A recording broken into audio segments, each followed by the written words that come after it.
in all scenarios, right? In all scenarios on the NBC, the National Bank of Canada's predictions, there is a real estate price fall in every scenario. Whew, that's rough. That's a tough blow. Good morning, investors. Bradley here from Watson Estates, and you're tuned into the largest, fastest growing podcast for Toronto real estate on iTunes, Spotify, and Google Podcasts. Friends, please hit the subscribe button, like this video, and help us with engagements. Leave us a little comment down below on all the things that you're expecting for the holiday season. And as we round into 2021, what do you think the market's going to do? This is the question that I want to answer today. Not from my own feedback, but from when we look at reports. I want to talk about what is the best, worst, and base case scenario as it relates to predictions made by RBC and National Bank. But we're not going to leave it there, because I want to jump into what is the most and least competitive real estate markets in Ontario today. Because as you're looking to invest, you're going to want to know what are the trends. That's exactly why we're here. We kind of started out as COVID began in our local market, and I'm having a lot of fun. I hope you guys are too. And we like to crack jokes and make some sillies along the way. Sometimes it gets a bit hairy, but we're going to wrap up today talking about how many mortgage payment deferrals have turned delinquent. How big a problem is this? And speaking of hairy, my hair is getting awful long. With the lockdowns that we've got right now in Toronto, marijuana is legal. Haircuts are against the law. So it took half a century, but apparently hippies finally won. And at this point, I personally would be good with whatever kind of haircut I could get. I'd even settle for a Bernie Sanders. You know, when you remove only the top 1%. All right, so let's jump into the first article, starting with better dwelling. In fact, both of them are better dwelling articles. We've got a lot of better dwelling today. If you want to hear the doom and gloom, this is a great place to be. This is a great podcast to be on. And we're going to talk about from their angle of reporting. So we're going to start off with RBC. What does RBC say?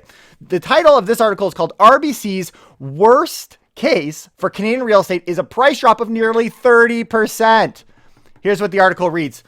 RBC filings show possible risk scenario forecast over the next year. The base forecast shows virtually flat growth. In the best case scenario, growth would hit similar levels to previous years, which I love how they don't tell you what that is. It's a lot. And in a worst case, they forecast prices can make the biggest drop since the 1980s. Okay, so here we go. And I love the way that they say this. They say, the forecast numbers are important in each organization's preparedness. So what's happening is the bank saying what's the best, what's the worst, and where should we kind of be? Because we don't want to be too crazy, because if you're too negative, you'll put aside way too much capital and then you'll drag the company's growth behind. But if you're too optimistic, then just a few impairments can result in serious damage. So all this to say, the base case is the most important one. Let's be honest here. And what is the base case? The bank forecasts sees prices rising 0.6% over the next 12 months. They expect compound annual growth of 4.5% for the following 2 to 5 years. And this is what they say it's comparable to before. We saw RE/MAX actually had a report. They were saying it was over 5%. And so now we're kind of looking at the banks. We're getting different perspectives on it. But that's just the base case. So at a base, we're looking at kind of flat or boring. Successful real estate is often boring.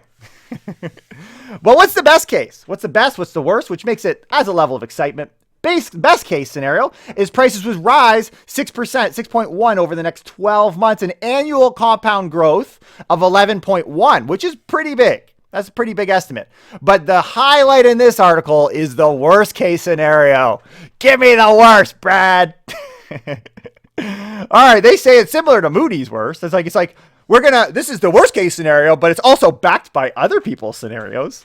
In other words, you're saying this is the best, this is the best sense of prediction here. No, we got to go with the base. The middle is what matters, but obviously they love the doom and the gloom. And so we'll give them that. They say sales could drop 29.6%. Not a bad little return if you ask me. But that said, here's an important factor.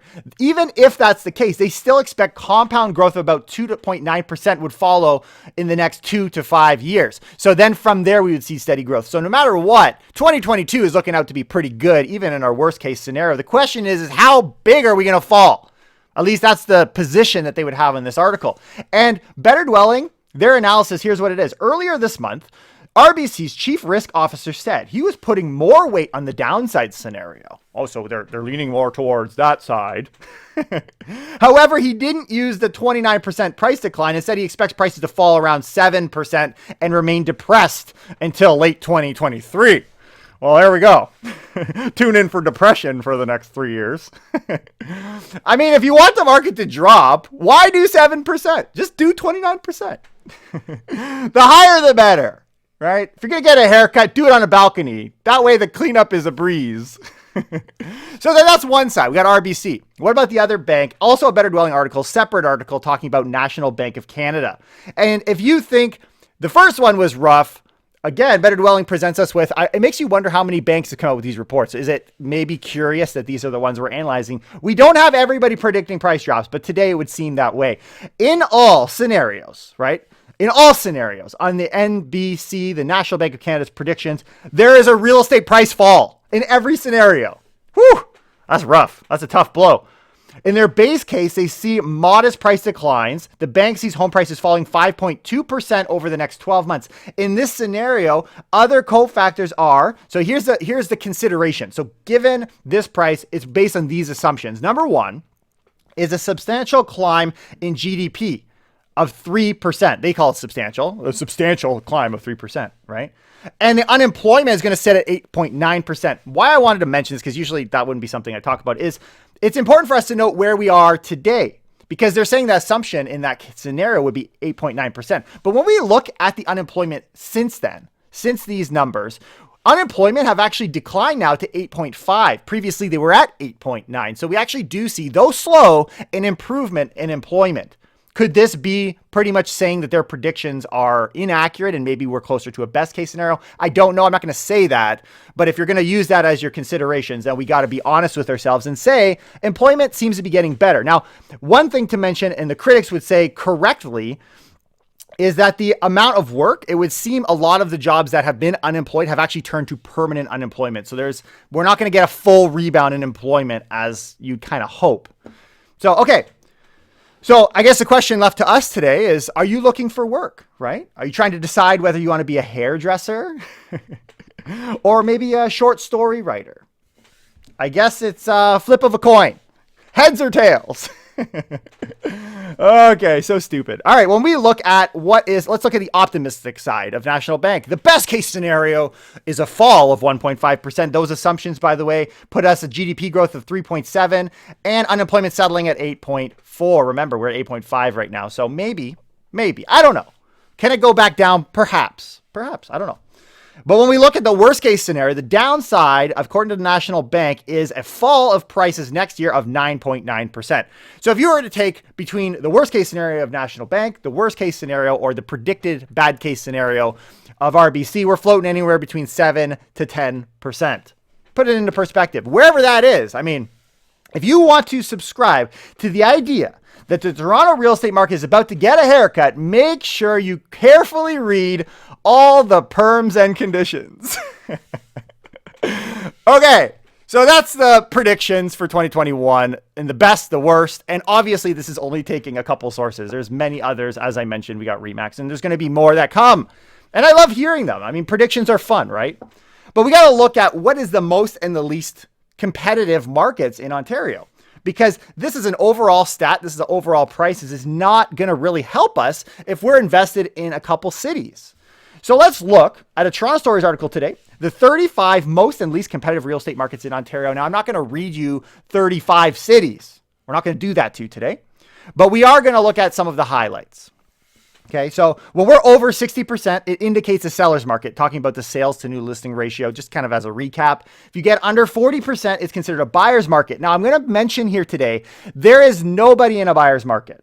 Nobody in the GTA. The worst case scenario, including Toronto, is that we find ourselves in a balanced market. Ooh. And don't forget, when we hear these numbers, a big factor of that is the condo space, which is pulling those numbers down significantly. Okay, so let's look at who's the hottest. Remember that hot or not thing from Facebook? I remember when I got rated, I was rated like the best, most likely to be a good dad. I think people could sense the dad jokes thing happening. As far as the hot or not thing, I don't think I got rated too good, but apparently I got good dad jokes. All right, so hottest. Where's the hottest cities in the GTA? These aren't the hottest, by the way. You're going to get even hotter. Oh, it gets hotter, baby. But these are hot. Orangeville. The sales to new listing ratio is 105%, guys. 105%. Whitby 89%, Burlington 88%, Milton 87%, and Caledon 85%. Now, who's balanced? Again, balanced being the bad places to invest, relatively speaking. City of Toronto sits at 45%. So we're kind of at the bottom. Again, remember the weight that the condo space is putting. But then there's 3 of the 5 markets exhibiting balanced conditions include York Region. So we got Richmond Hill. So within York Region, we got Richmond Hill at 54%. We got Vaughan at 59% and Markham at 58%. York, out of these outskirt communities, seem to be the one that's getting the hardest hit. And we'll get to that in just a second. But here's the thing. Who is very hot? Very hot. And it's funny because the closer you get to downtown, it seems to be kind of cooler, like for more of a buyer's market. Not really, but balanced. As we go out, we get hotter. The further you go, the hotter you get. Don't have an analogy, so we're going to leave it there. But these are the markets that are incredibly hot, well over 100% in some cases.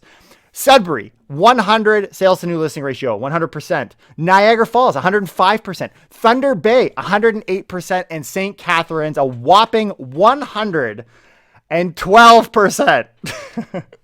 Man, if you want to check out the whole list, you can check the show notes for the link. I've got a link to all these articles, and you can make my wife, when she records herself getting a haircut, she goes back and watch the highlights later. That's a really stupid joke. That's really dumb. All right. So a couple add-ons, right? Because I want to come at it from different angles. I want to talk about different perspectives on where there's opportunities in our market. And I love this Scott Ingram post on Twitter. He compares the listing days on market to the property days on market. Well, what's the difference? What's the difference? They're both days on market. Well, yeah, except you put the property on for 20 days and you take it off and then you repost it, you take it off and you repost it. And all of a sudden it looks like you have 10 days on market, but you've been on the thing for a year and a half. So what they're doing here is we're comparing what is the spread between listing versus property days on market. It's actually very clever because it lets us figure out how many are actually, because if you're reposting it, the days on market are naturally way higher. So wherever there is that bigger spread, the bigger spread indicates a bigger problem in the sense that we don't have properties flying off as quickly. And in that category, York sits the highest. They sit the highest. The lowest is Durham. Okay, so just interesting thoughts as we're kind of looking. Again, you can go back and look at some of these articles and find the highlights as you will. But each month, it would seem we have a new hot city. The number one spot, I think we have Ottawa. I had one month we corrected what we found in the news. It was Windsor, Now this month in the news, Toronto Stories puts Guelph as the hottest real estate market in Ontario right now based on the same stats. Here's why. Outside the GTA, Guelph was the most competitive market with an average home price up 17% from the same month last year. 17%, guys. We're entering the winter. Not to say, I guess we were in the winter last year too. Idiot. All right, we move along. Guelph is now sitting at an all-time historic low for inventory. Listen to this, with 60 properties available in the entire city of Guelph proper as of December 10th. To put that into perspective, last year there was 148 around the same time.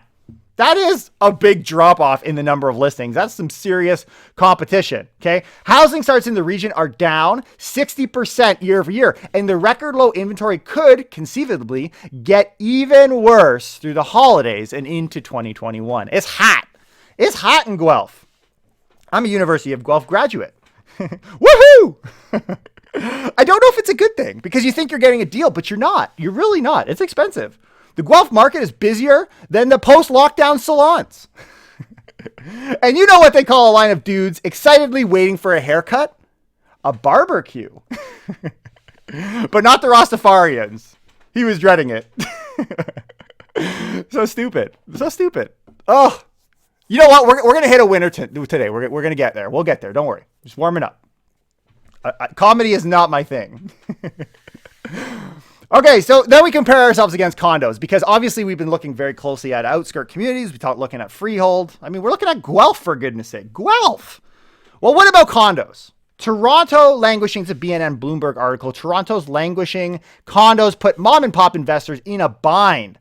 And they talk to these stories of these dudes that were buying a pre-construction and they got screwed and now they don't know because they're going to rent it out and it's not going to be enough money and they're stuck. This is what they say. With condo rents in Toronto Real Estate Board down 17%, research from North Cove advisors calculated that an investor pays today's benchmark price of $600 a unit, that's $600,000. Using a mortgage of 20% would wind up paying $200 US. I don't know why they're doing it in US dollars. But they're short. They're short. And that doesn't even include other things, taxes, condo fees, all that fun stuff. You can't even meet the mortgage, man. Can't even meet the mortgage. So condos are screwed in a sense. They're in a sense. We'll get to the light at the end of the tunnel in a second. It's at the end of the tunnel. That's why we're not there yet. But there was one thing here that I saw that was interesting. It was a Scott Ingram Twitter post. The win streak of condos is done. Here's my thought, but here's what he says. Let's talk more about pricing. There were a couple of interesting notes from November as we look at the stats in the condo space. The first is that the average price was lower than it was a year ago by 1.5%, which was one of the noteworthy things. And he says this, I'm going to ignore April, back when COVID happened, because that was just unusual a month. Given that, if we take that out, this is the first time, they say it's weird, it's an anomaly. Other than that, it was the first negative year-over-year month since February of 2015 in the condo space, which is a huge bull run, right? Like, think about that. Since 2015, condo owners have experienced growth year-over-year with the exception of this past COVID month.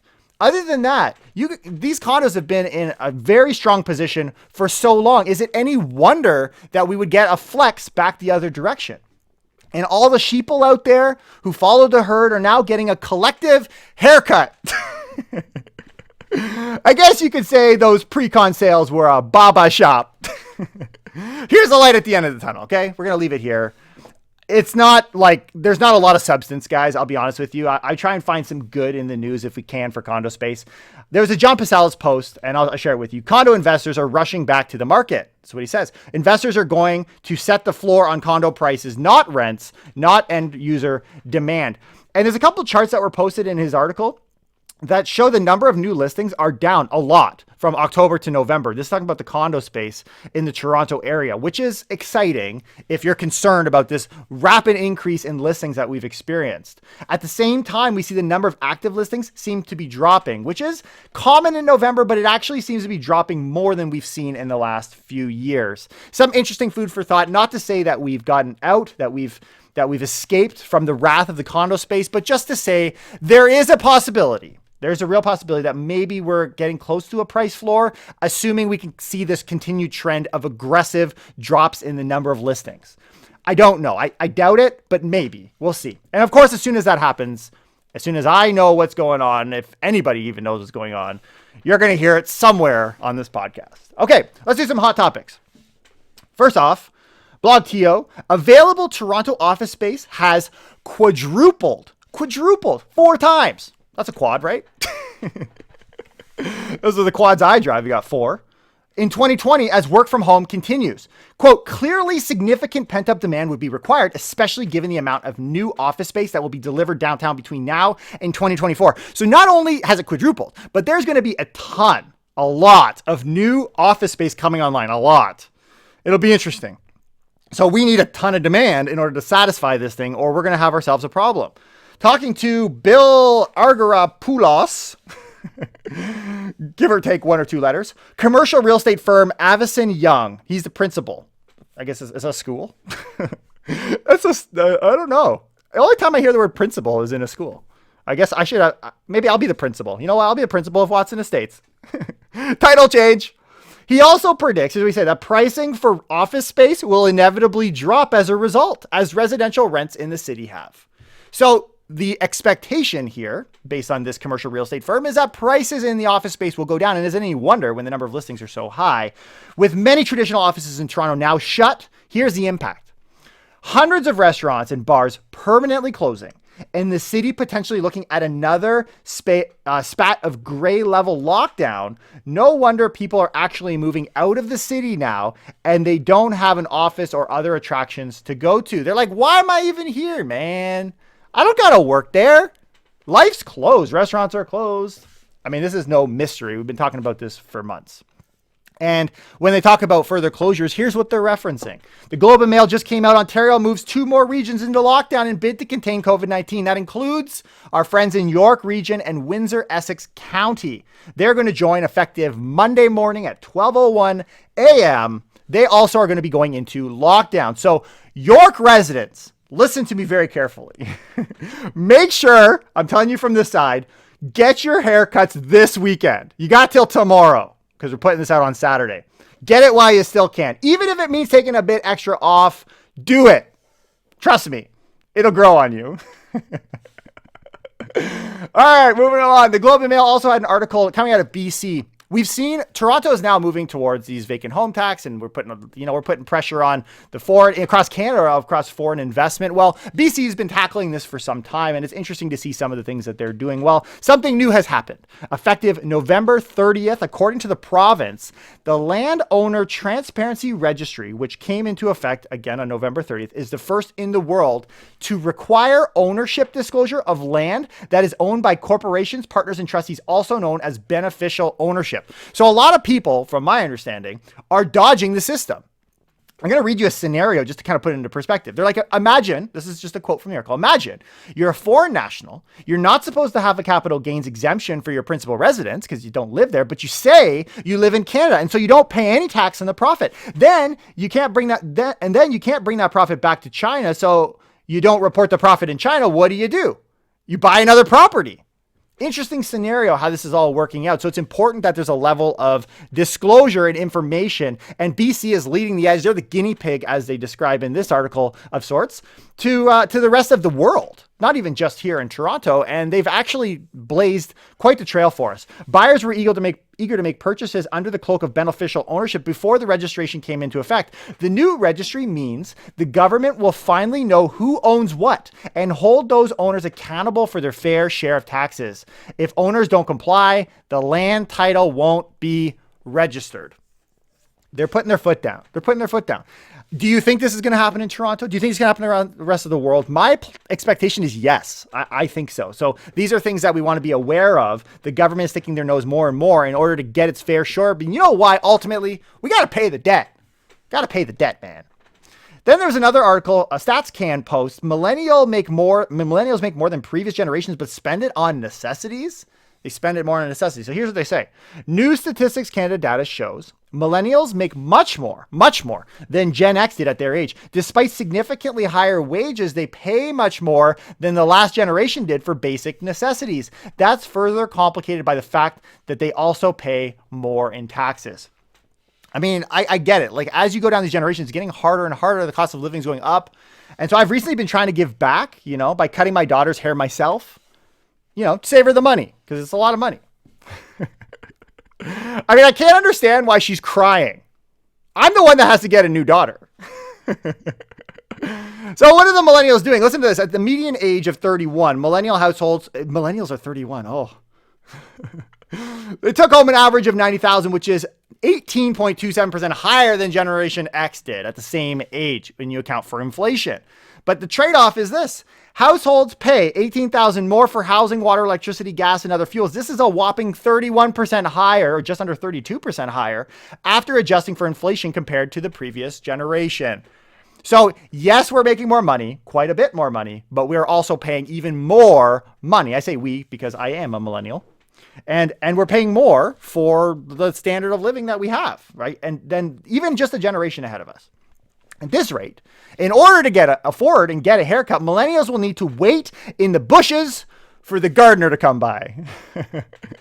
Speaking of rate, let's jump into interest rates. Steve Zaretsky made a post. Bank of Canada says they remain committed to housing bubble will pin rates to the floor until late 2021. And one of the things he says, which is it's kind of a good discussion point. And maybe if you want to leave in the comments below what you think, if you agree or not. He says, I put higher odds the Bank of Canada pushes rates negative before they raise them. Convince me otherwise. And I'll leave that out to the channel as well. What do you guys think? Do you think that that's the case? We see incredible competition in interest rates coming down. Will the Bank of Canada make that move? I don't know. And then we also got from movesmartly.com another post. I'm confident, they say, that 1.5% mortgage rates are going to fuel yet another speculative housing bubble in Toronto. Is it a housing bubble? Maybe, maybe not. But the reality is you bring interest rates down to 1.5%. Like, what do you expect to happen? They say this, I don't know how long it will last, likely years. But like all bubbles, it's not going to end well. I don't know. All I know is the next few years, interest rates are going to stay super low. It'll be really interesting to see how this all plays out. Okay, so we here in Canada, we've been screwed, right? We've been screwed by COVID, and luckily the government stepped in. They made it easier on us in that we could defer mortgages. And there's been a lot of controversy on whether it's actually been a problem. And though in my mind, it's not really that big an issue, there's an article that came out of Better Dwelling that I think we need to address as we talk about this article. It's called this: a Canadian bank already sees expired mortgage payment deferrals turn delinquent. So there's still conversations that these delinquencies, meaning you haven't paid your mortgage for 3 months. So it's not just happened, but over the last 3 months you didn't pay. Now you're in arrears. And there's another article we'll talk about arrears in a second, but they report, RBC reports, 1.8% of mortgages that resumed payment are delinquent. They've already seen 1.8% of the balance. And then they say it's somewhat of a surprise considering the narrative of a hot real estate market. It's 1%, man. It's 2%. I know that's a lot. It's still a lot, but really the deferral cliff was supposed to be bigger than 2%. Where we see a lot of the issues, the delinquencies are happening actually on the credit card and on the personal loan side. That's what they talk about in this article. Mortgages, if you're going to try and make any payment, it's going to be your mortgage payment, right? They say, that said, bank data also shows 32% of the deferred balances that turned delinquent were delinquent prior to the deferral. 32% of them prior to the deferral. It's not entirely a pandemic issue. If loans were delinquent at the beginning of the pandemic, this indicates that borrowers stopped paying bills well before. I love how they resolved their own issue. And then they've got this other article: Canadian mortgage arrears hit highest level since 2017, even with pandemic measures. The Canadian Banks Association, CBA data shows the mortgage arrears rate jumped in May. We're looking at May. This is the other thing. We're looking at May. Oh my goodness. What's 3 months before May? January, February, March, April, May. January, February. February? Yeah. February. When did the COVID happen? Not until March. So we're looking at things pre-COVID, and yet we're reporting it like it came out yesterday. But what this actually shows you, if these are the delinquency rates that we're experiencing, people were already delinquent. We got a bunch of delinquents running around Canada long before COVID. So we don't really have any stats to see what delinquencies look like. Even if you ran into trouble from the mortgage deferrals were a problem, they still wouldn't really show up yet because you got that 3-month time lag. It'll be interesting to see in the new year what those look like. But stop telling me that we've got ourselves a massive crisis where people can't afford to pay those mortgages. This is pre-existing. It's pre-existing. Let's stop acting all confident that a massive collapse is about to happen. Better Dwelling is out here pretending they can see Stevie Wonder's haircut when he can't even see it himself. Ouch, right? Ouch. Oh, I hope you guys had some fun in the show today. Make sure you drop us a line, leave us a comment, subscribe to our channel. But let's be honest here, guys. Be honest. As I kind of ponder how I'm going to cut this mop. We got hair salons, we got tanning salons, gyms, spas. They're all closed. Whew. It's getting ugly out here. I hope you guys have a fantastic day, and I'll see you next time. Take care and keep it real.